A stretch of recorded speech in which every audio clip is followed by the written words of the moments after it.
Hey everyone, and welcome back to my channel. My name is Amina, and today, exciting video, we are talking about Ramadan and studying. There's probably about 3 weeks left until Ramadan begins, which is the holy month in Islam when we fast from dawn, the dusk even, to sunset. So there's no food, not even water. And it is a month where we are abiding by the rules that have been set out to us for fasting. But also it's a month that we take spirituality quite seriously. So we might read a bit more of the Holy Quran, we might spend a bit more time praying, but we still can't neglect our worldly doing. And about that, I wanted to talk in this video about how to balance and how to, I guess, prepare for what's coming in the next 3 weeks, because exams don't stop, studying doesn't stop, work doesn't stop. We just have to balance those two things together and make it work best without slacking in either. Now, actually, what I found is that during my PhD, when I was fasting, that was my most productive month. And let me tell you, it was my most productive month without taking away from the religious side of things. So I was going to the evening prayer, I was going to pray to the prayer rooms in university for every single prayer, as I always would. I would read Quran every single day, yet I was still so productive. And so actually fasting, there's a lot of research that has been done about fasting and how beneficial it is in general. And this is not just the Islamic kind of fasting, but just even intermittent fasting. Just the deprivation of food is such an important, and it's such a huge thing in research, I think, especially more recently when we have things like the 5-2 diet and intermittent fasting, which is so popular. And actually research shows that fasting increases mood. You'd think it wouldn't, but it does increase mood, it increases focus, increases productivity, my buzzword, and it also is actually the opposite of what you'd think when you think about how fasting would lead you to being maybe more lazy, maybe being a bit more sluggish. It does not lead to that. So as I mentioned, we're about 3 weeks away now, so it's important to get that tone right. It's important to start to think about how to prepare for those two situations. And just like you prepare for an exam, like you prepare for a holiday, like you pack, like you look at whatever it is that you're doing to prepare for something, this is also something that requires preparation too. I post every Wednesday and Sunday, so if you want to see more content like this on my channel, then don't forget to press the subscribe button. I'm gonna wait.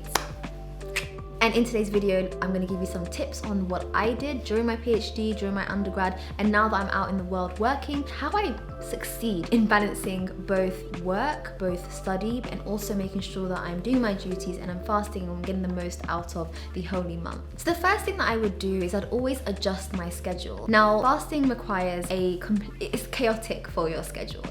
Let's be honest, it's completely chaotic. You're waking up at 3 a.m. or 2 a.m. to eat food, and then you're waiting for the prayer, and then you're going back to sleep if you sleep, and then you're waking up at 8, 9 a.m. to go to uni, go to school, go to work, and then you're sleeping again in the evening, and then you're waking up, and it's chaos for your body and for your schedule. But what you need to do is think about what works for you. What works for someone else may not work for you, so you need to think about how you work best. Would you rather wake up in the morning and eat and then stay up until you have to start work or start uni or start studying, and then sleep a bit later on, so maybe nap mid-afternoon and then have an earlier night in the evening? That could work if you're a morning person. I found that I am more of an evening person when it comes to Ramadan and when it comes to sleeping. So the way that I would like to work is I find that I can really power through until it's time to break my fast. So those last kind of hours in the afternoon were my prime hours, and I found that the reason why is because most people have gone home from work, or they are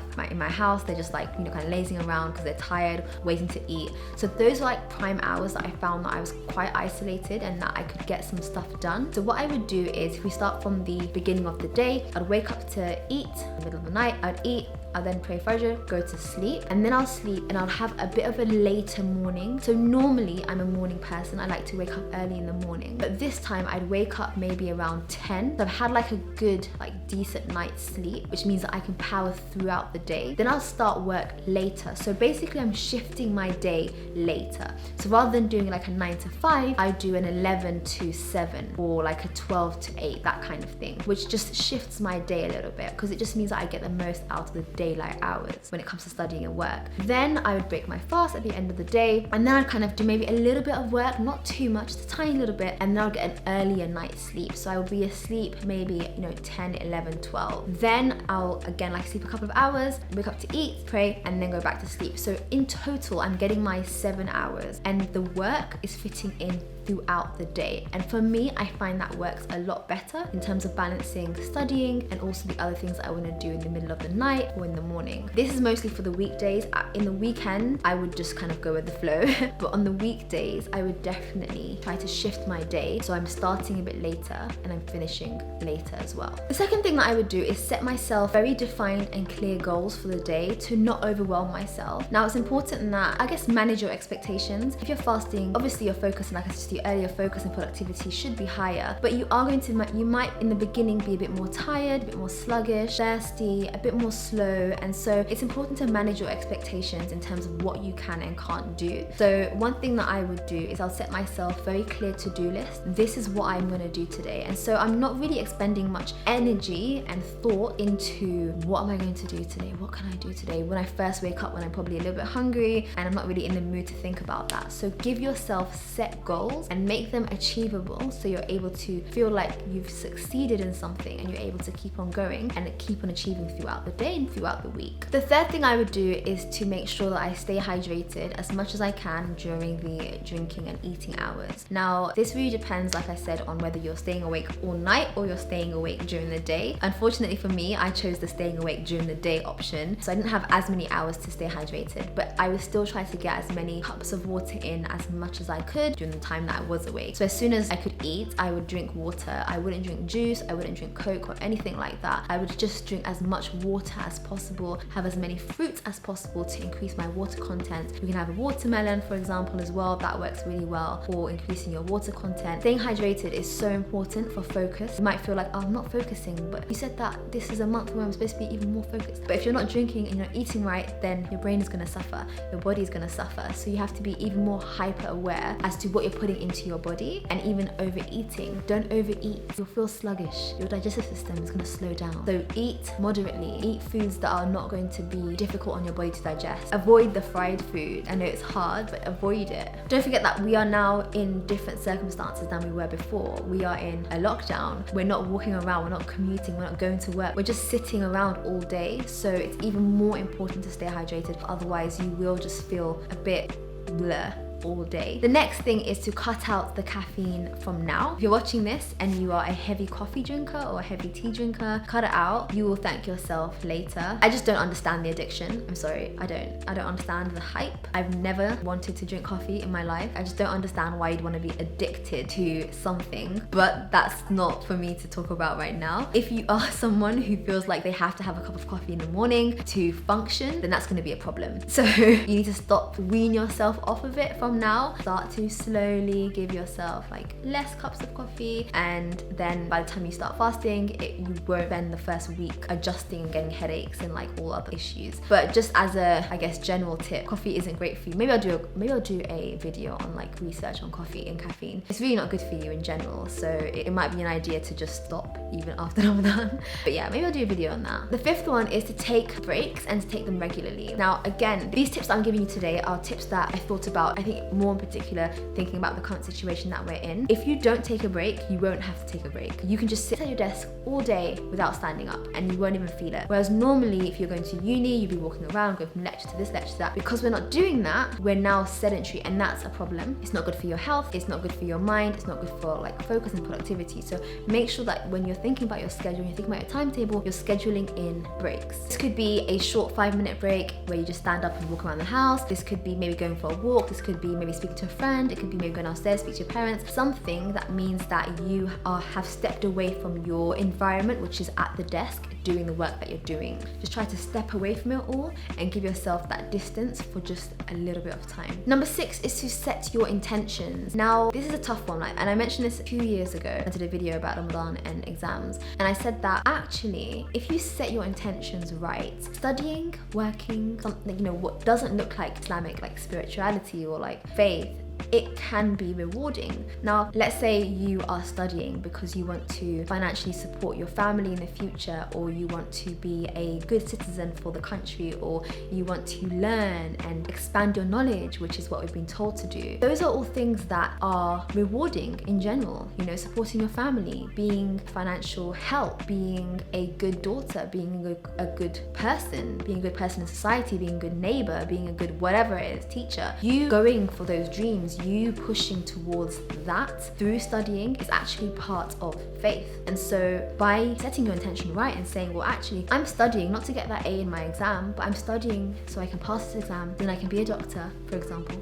and I can help and save the world. Which, you know, obviously that's a basic example, but you know what I mean? Like, you can set your intention right so that what you're doing is you're saying to yourself, well, actually, what I'm studying for is an act of faith, win-win. And so actually, when you're studying, that could be rewarding for you as well. And when you're working, that could be rewarding. And you should, like, I never, when I study during Ramadan, I never see it as I'm wasting time, I should be reading Quran. No, like when I study, when I used to work, even when I'm working now during Ramadan, I won't see it as that is a waste of time, I could be listening to a lecture. Rather, I see it as, no, I am pushing towards being a better person. I am pushing towards learning. I'm pushing towards expanding my knowledge. These are all really important things for you. And so, like I said, set your intentions right, and studying will be rewarding.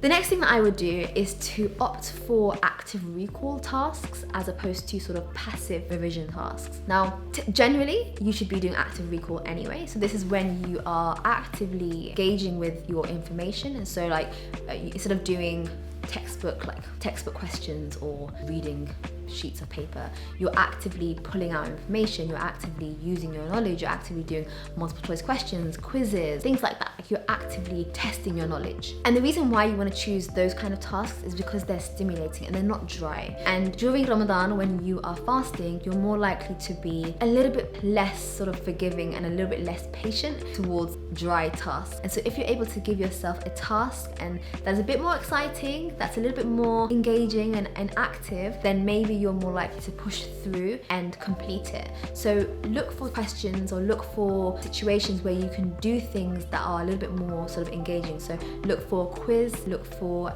multiple choice questions that you have quick sort of answers, quick responses, as opposed to just like reading the textbook and like rewriting, because that's quite boring on a normal day. And then last but not least is change up your scenery when you are working. So that could be if you have a lecture, if you don't need to sit down and actually listen or take notes on the lecture, then go for a walk, put your headphones in your ear and just take a walk, or maybe sit in the park. It's getting warmer now, sit in the park, get your laptop out and watch the lecture from the park. Or if you've got a Zoom call meeting with your colleague, go and do the Zoom call while you're walking outside. Just change things up a little bit, because you can get really bored sitting down all day, and it's really important that you do change your setting. Not just that, but you're actually getting in some activity during the day. Just try to compare what your life is like now and what it was like, I don't know, a year and a half ago. You'd be so active during the day, but now we're just sitting around all day at home, and it's really, really, really bad for our health. So it's important that even when you're fasting, you do some sort of activity. I'm not saying to go to the gym or anything like that, but just walking, just something that means that you're keeping your body healthy, which is also right upon us. So it's really important that we are able to try to schedule something in where you're going for a walk. I think from next week we can go for a walk.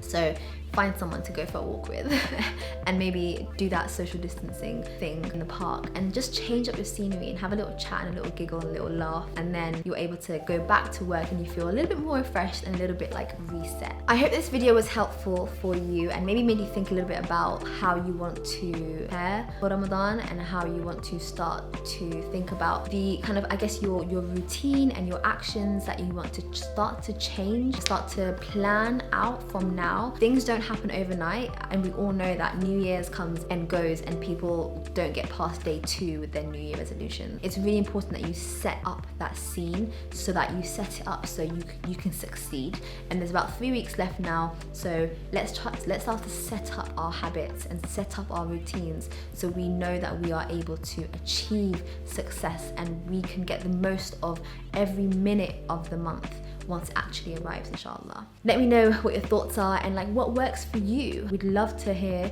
in the comments what works for you, how do you fast, and stay on top of your daily routines. If you like this video, then don't forget to give me a huge thumbs up. Don't forget to subscribe to my channel to see more from me, and I would love it if you can subscribe as well. I'm thinking to do not vlogs, but I'm thinking to maybe vlog a day or two at Ramadan. A couple of things are coming up soon, so it might be interesting to see like what I get up to in the month. So yeah, let me know if you want to see that, or see like any other content related to fasting in the next couple weeks, and I'll see you guys in my next video. Bye.